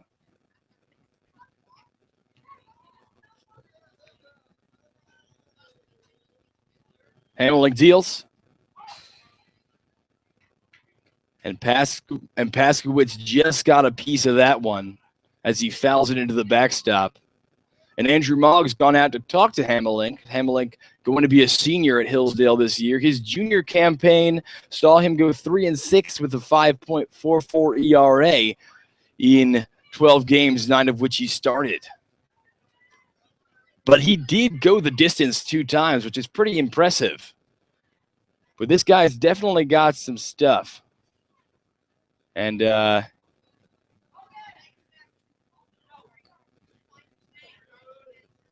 Hamelink high and outside for first ball. 1-2 count on Brick Paskowitz. Brick Paskowitz of Paradise Valley Community College. And the first thing that really stands out to you about Hamelink is his size.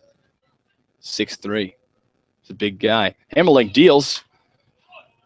And Paskowitz once again gets a piece of it, staying alive here, trying to extend the Miners' lead, which is really broken open in the last 2 innings after a very solid start from the Chinooks.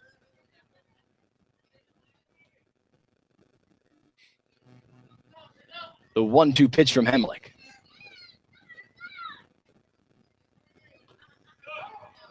Low. Actually, no, he got a piece of that again. He fouled it into the dirt. And Ty Beck, doing as Ty Beck does, going out there and getting all the balls, a fan favorite. And let's see what Hamelink can do here. 1-2. Just outside, and the fans don't like that one. But from my view, that really was just off the corner.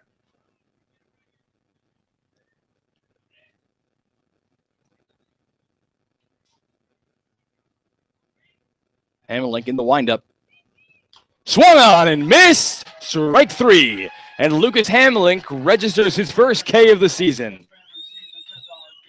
That's a huge out for the Chinooks right there. And Hamelink, and now he can kind of breathe a little bit. Still got bases loaded out there as the Miners are coming to the bottom of their order. You don't really want to go around to the top and see Vizcaino again and test your luck. So Hamelink could be looking for something on the ground here, and Will Bass and Matt Ferrell up the middle right now. Try to get them out of it.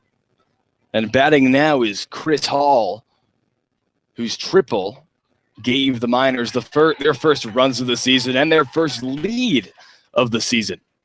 Chris Hall from the University of Tennessee takes 0-1. Hamelink, the 0-1 pitch. Grounded to first. And Andrew Mogg gets the force from Holt Davis at first base, at home plate. That's a big out, and for Holt Davis to have the awareness to just come right up there and fire that one home is really going to help out the Chinooks. It saves a run. That was really a testament to Holt Davis's baseball IQ. He knew the situation, and he delivered. It absolutely does, and now they can kind of take a little breather, and Hamelink really is going to appreciate that. Yeah. And I bet Hamelink Ball would as well, because that's still his runner out there. Indeed, indeed. Caleb Wood at the plate takes ball 1 from Lucas Hamelink. It would be huge if Hamelink could get Caleb Hall right here and leave Vizcaino in the on-deck circle. This inning, if he can get out of it, really gives the Chinooks still an opportunity to get themselves back into this game where an implosion could be it for the Chinooks. Takes ball 2. No action in the Miners bullpen, so it's pretty obvious James Harrington is going to be out there again in the bottom of the 6th. The Miners taking that different approach to the pitching situation. 2-0 from Hamelink. Swung on and missed right by Caleb Wood. The Miners are treating their pitching situation like an actual season game, and the Chinooks are just kind of Johnny Hole-staffing this and getting everybody some action. Yeah, giving everyone a taste of the action, so pitching coach Chris Beck and manager Jordan Vieira can see what he has out there. Hamelink, the 2-1.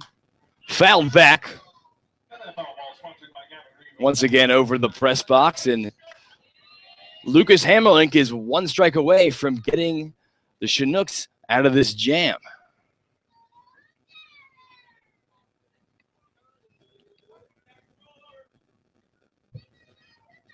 Caleb Wood steps in. Hamelink the windup. And it is hit foul into right field. That one, had it been fair in that same area, would have not been good for the Chinooks, but doesn't matter. Foul ball. And Hamelink's going to take the 2-2 pitch all over again. Caleb Wood, the third baseman out of Gonzaga, attempting to extend the lead for his Matsu Miners. The pitch from Hamelink. Grounded. And that is fielded cleanly by Will Bass. And Lucas Hamelink really saves the Chinooks some runs there. An impressive outing by the senior out of Hillsdale College.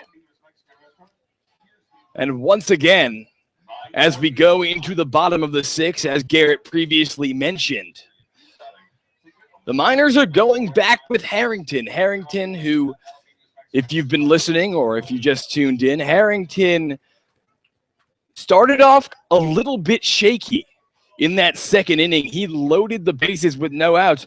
But since then, after that, he only surrendered one run and has really gotten into a groove since then. He's really settled in, and the fact that Ben Taylor kind of stuck with him throughout that second inning showed a lot of faith, and I'm sure Harrington's going to be one of those guys that the Chinooks will see a lot this season, and he's going to be – could be a staple in that Miners rotation. But for right now, for the Chinooks, it's get guys on base and get them around. Yeah. You still have at least 4 at-bats to get back in this. It's only a 4-run game. Yeah, they are not dead out of it either. As Billy Bean of the Oakland Athletics says, it's all about getting guys on base. Doesn't matter how, walks, hits, it's all the same. You can't score unless you got runners on. And as the Chinooks go into the bottom of the sixth, that brings up Will Bass. Will Bass takes outside, ball 1. Will Bass grabbed his first steal of the season in the first inning. Low, ball 2.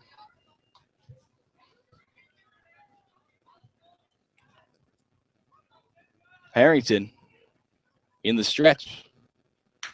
And Will Bass lines it into the gap. And he stays at first after an impressive play by the Miners outfielders. But just like that, the Chinooks have their first runner on in what seems to have been a very long time. And now stepping in for the Chinooks is number 9, Matthew Ferturo. Ferroto. I rephrase. Ferroto out of UAB, just like Holt Davis. He was a Lima Loco last summer, pretty close to me and back in Ohio. That's the same. Ferroto takes a called strike 1. So the Lima Locos, that's the same league as the AIA Xenia Scouts in the Great Lakes League. The Xenia Scouts, a number of Xenia Scouts alumni currently playing for the Chinooks this season. Ferturo takes strike 2. AIA with their own little minor league system they have going on. Holt Davis and Will Bass saw each other in Rochester last year. And back together with the Chinooks in Alaska this summer. Yeah, no, first meeting of the season. It was a little homecoming for those two. As Will Bass tries to steal. Safe! And Will Bass, just like that, has snagged his second base of the 2015 Chinooks campaign. Will Bass, let it be known, catchers in the Alaskan League, Will Bass is a threat. That dude has some wheels. And now Ferrotto batting with no outs and a runner in scoring position. The 1-2. Grounded to third. Bass retreats. And they get Ferrotto at first. And now stepping in for the Chinooks is Michael Staudinger.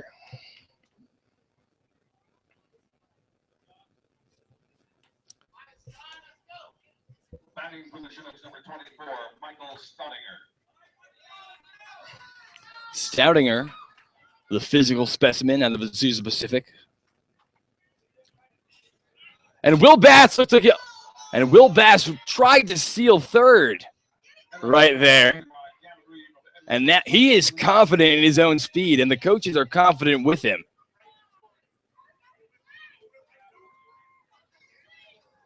And now the 0-1 count on Michael Staudinger.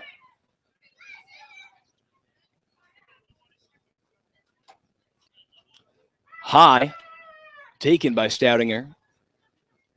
And that brings it to 1-1. Now, if you're Harrington, you got to be a little bit paranoid now, because at any time, Will Bass might try to snag a bag. And Staudinger lines it into center field. Will Bass rounds third.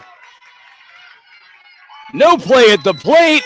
And just like that, the Chinooks are back on the board. The score, now 5-2, Matsu Miners. Staudinger brings in his first RBI. And now you show the importance of a stolen base right there by Will Bass. Just get a board, get a base, and just basically a routine single in the right center.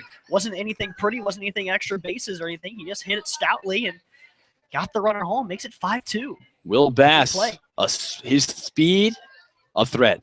And now Holt Davis steps in. Taken outside. 1-0. Now, Harrington has been out there for a while, and it seems that there's some action in the Matsu Miners bullpen.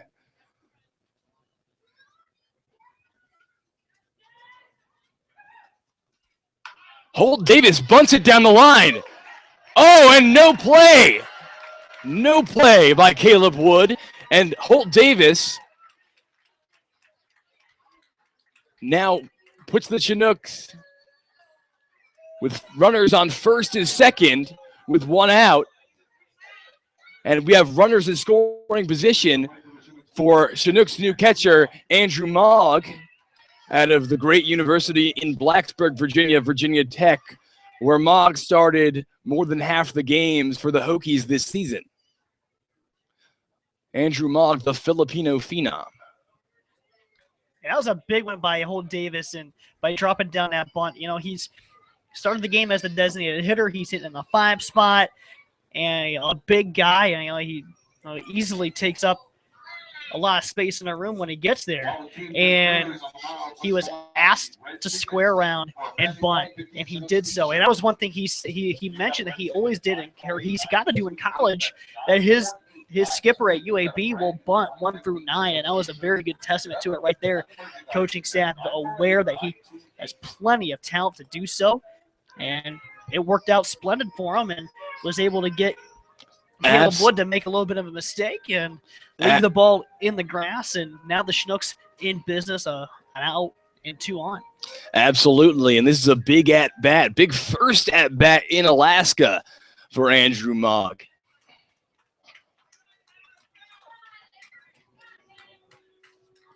And it looks like skipper Ben Taylor for the Miners is going to stay with Harrington for now, though there is someone in the bullpen getting ready to relieve him at some point. The pitch. And that will go just foul down the first base line for Andrew Mogg. And the count 0-1 now.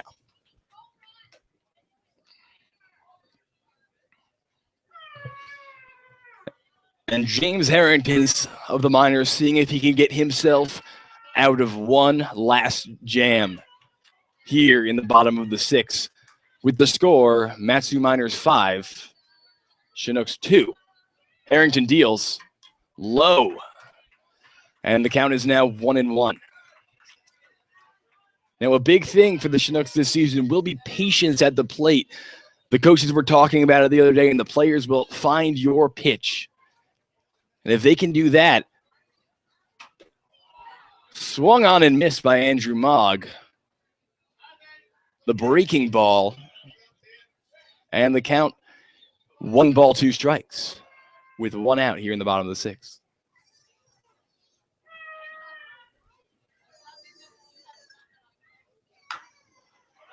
Oh, will that ball go foul? No, and there's an error by third baseman Caleb Wood. In to score is Michael Stadinger, and that is a foul ball almost. That ball looked like it was going foul, but it ends up being a double on an error. And now the score, Matsu Miners 5, Chugiak Eagle River Chinooks 3. Bringing up the big bat, Caleb Potter, out of the West Virginia University. And let me tell you, this guy is a power threat. And let's see if Caleb Potter can give the Chinooks a lead here as he takes the first pitch low, count 1-0. Caleb Potter. Now, if you look at him, you just know he's got some muscle to him, but he told me he never lifted until high school. Potter grounds to third, and he does not run it out, but Holt Davis scores on the sacrifice. And now the score, Matsu Miners 5, Chinooks 4. And now Travis Stone is stepping in to see if he can extend this rally for the Chinooks. Stone spent last season at Stephen F. Austin State University in Texas. Spent his freshman season there, but will not be attending Stephen F. Austin next season. Stone. Oh, and with an athletic play by Matsu Miners' first baseman, Jack Zollner, ends the Chinooks rally.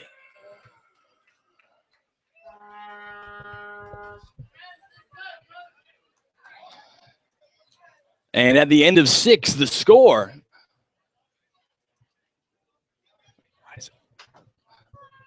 And at the end of the 6th, the score, Matsu Miners 5, Chugiak Eagle River Chinooks 4. As we head to the top of the 7th inning, Matsu Miners 5, Chinooks 4. And we will head to the 6th inning. Checked out the 7th inning now. 5-4 is the score. Lucas Hamelink will be back on the mound for the Chinooks. And this one, as he will face the top of the order. And a lot happened in that inning for the Fish. They were able to get 4 runs. And let's recap it a little bit for you. And it all started when Will Bass got bored with a single. He stole second base. And then Matt Ferruto grounded out and kept him at second base. And then a single for Michael Staudinger. Hope Davis dropped out a bunt, but he reached on the air. And Andrew Mogg, also with a weak grounder and a throwing attempt by Miners catcher J.J. Hancock, as he tried to get the lead runner at third base, Staudinger. Didn't make a good throw. Third baseman couldn't handle it. So Staudinger got up, scampered on home. And then Caleb Potter in his first at-bat grounded out to third. That got that runner home from third base. And Holt Davis give the Chinooks a 3 spot in the bottom of inning number 3, makes it 5-4. Here's the top of the order, Vance Vizcaino. Vizcaino singled in the first, strikeout in the third, and a ground out back to the pitcher in the third. First offering from Hamelink is going to miss low. Ball number 1. Hamelink came in with the bases loaded in inning number 7. Or checked out in inning number 6 after a 2-run spot by the Miners. That's downstairs 2-0. Jamie Ball with a tough outing in the 6th inning, did not record an out. But Hamelink came in and saved the day. Here's the 2-0 from Hamelink, and he misses 3-0 to Vance Vizcaino. Vizcaino, an impressive resume. We said it earlier. Here's the windup, 3-0 from Hamelink. And that's going to hit the inside corner. Vizcaino was taking a step towards first base for a walk, but it is called. Keeps him there. 3-1's the count. Hamelink rocks into his motion, a 3-1 pitch. And Vizcaino grounds back to the mound, and Hamelink snags it.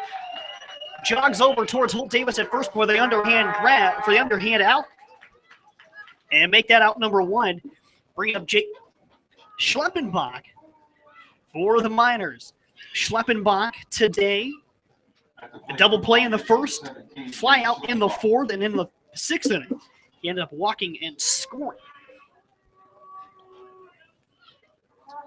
Schleppenbach out of University of Nebraska, playing second base today for the Matsu Miners, hitting from the left side.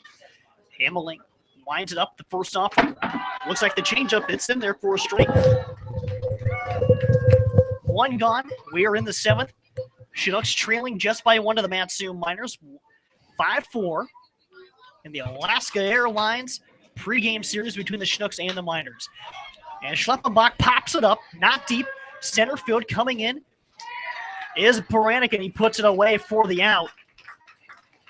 So 2 gone in the inning. Hamelink making mincemeat out of the Miners' order here in the last inning and 2/3. So Tyler Wolf out of Kansas State comes up to the plate to face Hamelink. And Wolf and his Wildcats were just 27-30 in 2015 over Kansas State. Hamelink, his first offering is going to run inside, 1-0.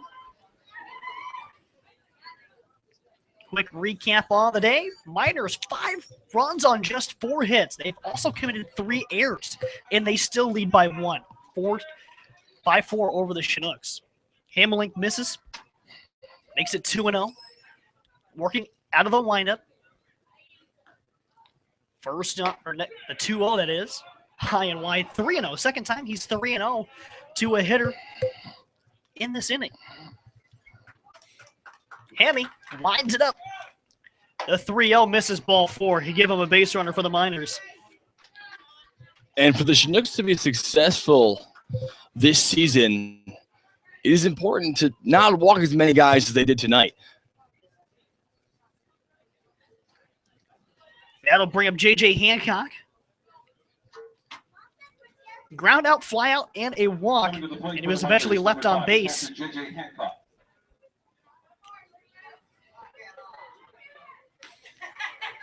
Hits from the left side. The catcher for the Miners. He'll probably do a lot of it. And he's going to have to if TCU keeps on a roll. As Zach Plunkett is on the roster from Texas Christian.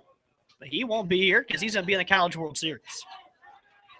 The Miners roster also features TCU's Big Ten Freshman of the Year, Connor Wanhanen. But the 1-0 from Hamelink.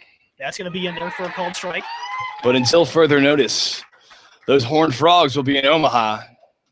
And as much as those guys are probably excited to come out to Alaska, I don't think they want to leave Omaha early. 1-1 for Hamelink with 2 down here on the top of the 7th. He kicks and fires. That's check swing, but he doesn't matter. It's in there. 1-2 on Hancock.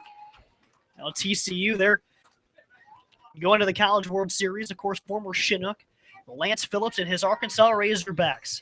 They'll be in Omaha as well, so we'll be keeping an eye on Lance here in the month of June. That's fouled right back at us. Still 1-2. Fans may have seen the camera shake a little bit there. Oh, yeah. I was about to see it again as we adjust. Kind of a gloomy afternoon in Chugiak. Clouds have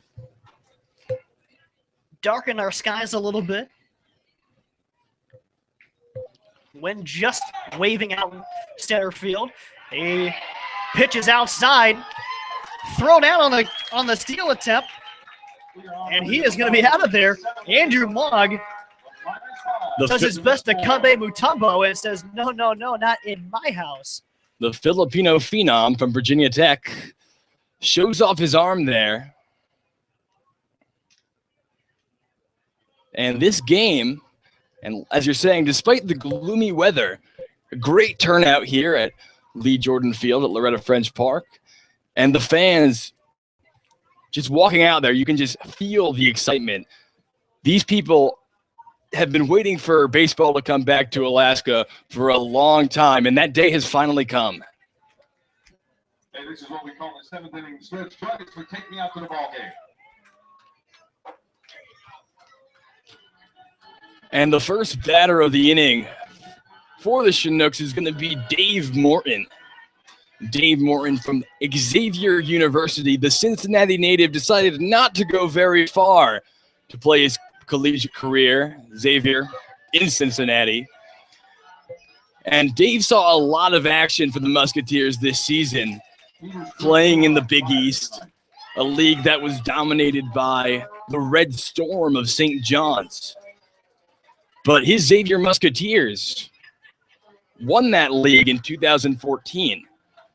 And Dave actually caught the final out of that Big East championship game that was played on Coney Island at MCU Park in Brooklyn, home of the Mets single-A affiliate, the Brooklyn Cyclones.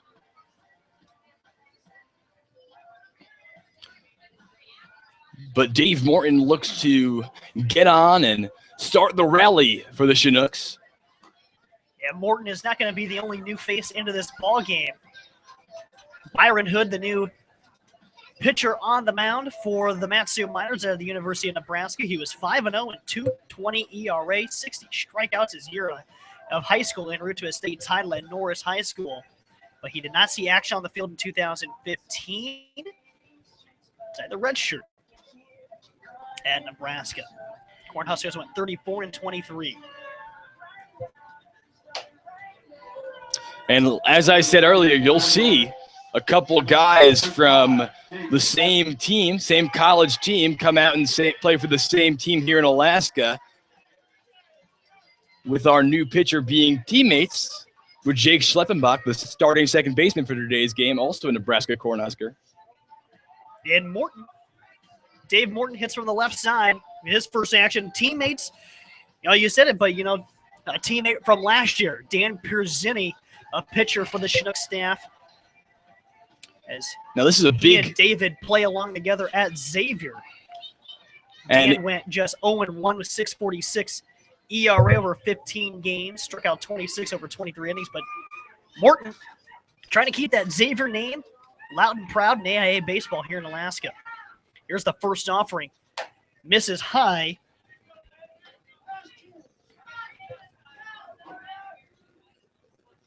From Byron Hood. Hood, right-hander. He is ready. Fires inside. 2-0.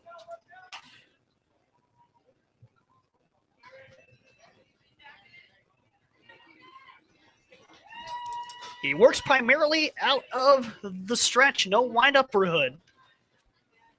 Here's the 2-0. Misses outside. 3-0. And this could be a big one because Morton represents a tying run. And at this point in the ball game, base runners will be valuable. Here's the 3-0 from Hood. That's in there. He finally gets a strike call. 3-1 the count goes. 5-4 Chinooks on top of the Miners. We are in the bottom of the 7th inning.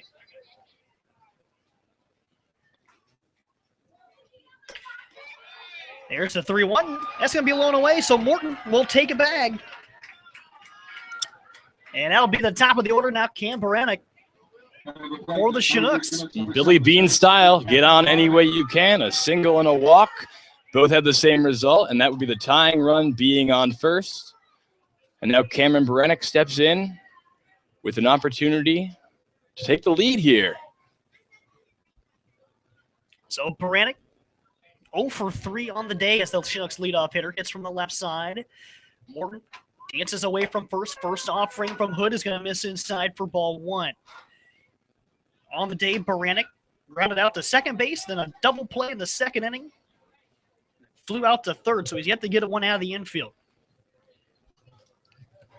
But Baranek, as Andrew mentioned earlier in the broadcast, he had an impressive 345 season, even 3 triples, that's pretty tough to do. Doesn't matter what ballpark you play in. Also walked 18 times, 521 slugging percentage. How about that? Wow. So here's the 1-0 from Byron Hood. Morton gets away from first. Baranek takes outside edge, rule to strike. So Byron Hood, new guy on the mound. That'll officially close the book on James Harrington. Went 6 innings. He'll be in line to win this if the Miners can hold on to this 5-4 lead. His final line tonight, 6 hits, 4 runs, just 2 of them earned. And if you're James Harrington, you can take this. In a beauty of a punt down the third baseline, coming in, snagging it on to third is Wood, but that advances Morton to second base. Cam Baranek about beat that out because that was just right down the third baseline, right where you want it.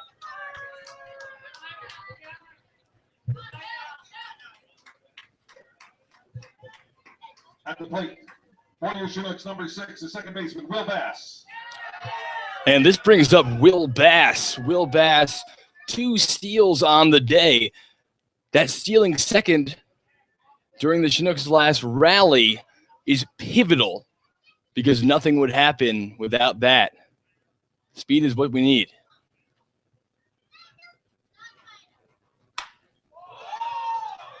Fouled back. And that is 0-1 on Will Bass.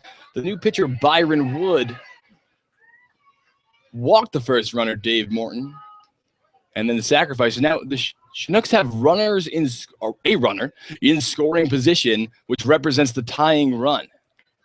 So Bass back at it, 0-1, as Morton gets away from second base, and he takes a monster hack.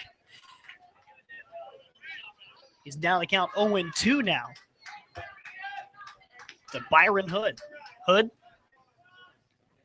ball behind his back, peering in to his catcher, J.J. Hancock. It's David Morton away, and Bass will call time wisely to do so in a situation as this. 1 gone, a 5-4 lead for the Miners. Chinooks tying run in scoring position. Hood looks, now fires, skips it in there, but a great backhand stab by And that was an impressive catch by Hancock. Morton really could have advanced to third if he hadn't made that heads-up play, catching that low ball there. So Hood stares in, and he's going to step off.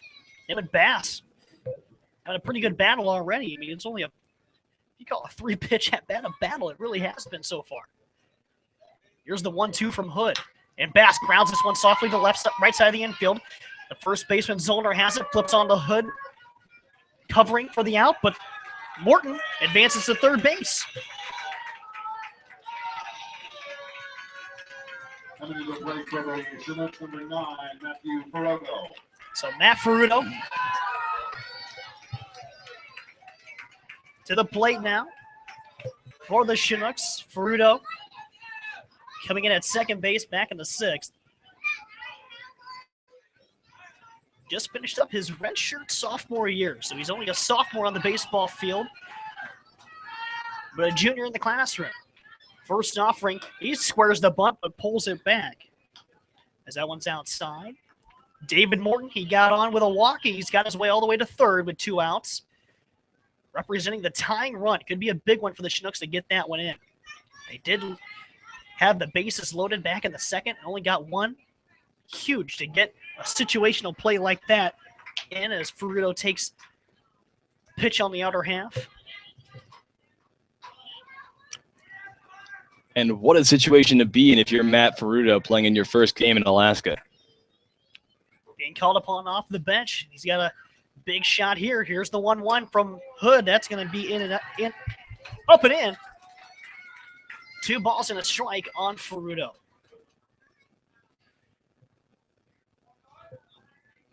He was just 1 for 11 at the plate for UAB this last year. And looking to be a star fish. Fouls that one up and out.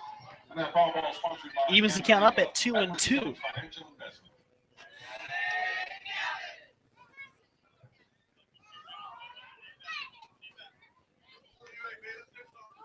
So Ferruto digging back in, sporting the long pants tonight, as most guys on the field do nowadays.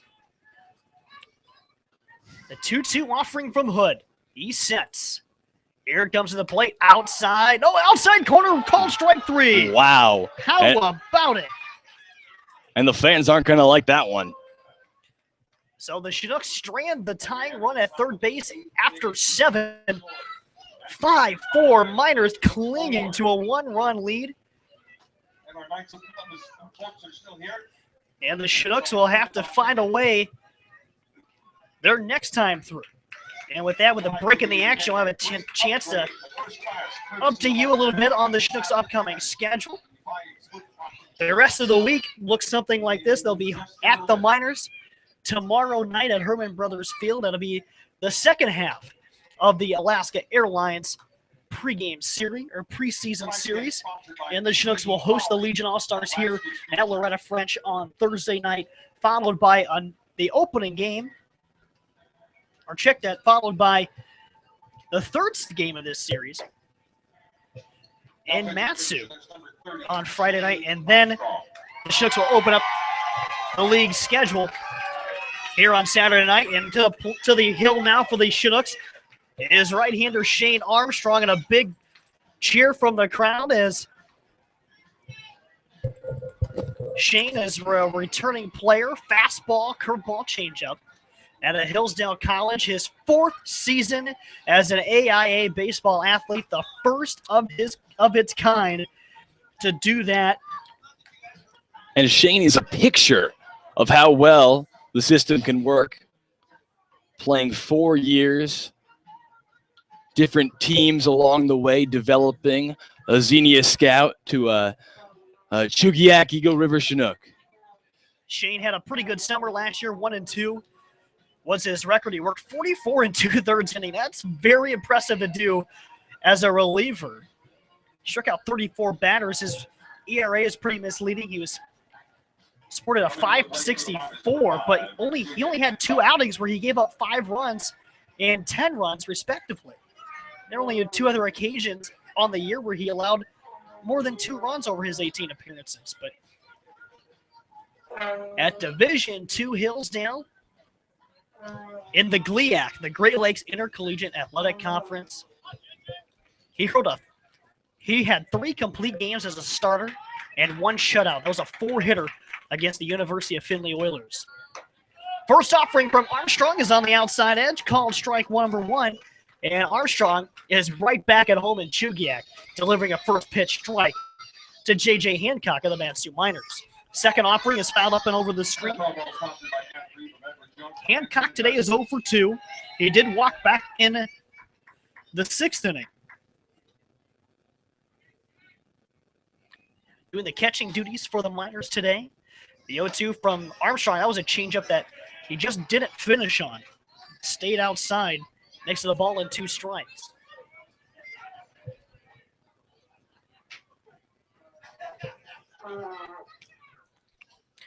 Here's the 1-2, fouled off towards the first base side at a play. Do it again at 1-2. And Armstrong being rewarded by the crowd with a lot of applause. They really seem to like the fact that he's come back to Alaska, to the Chinooks this summer.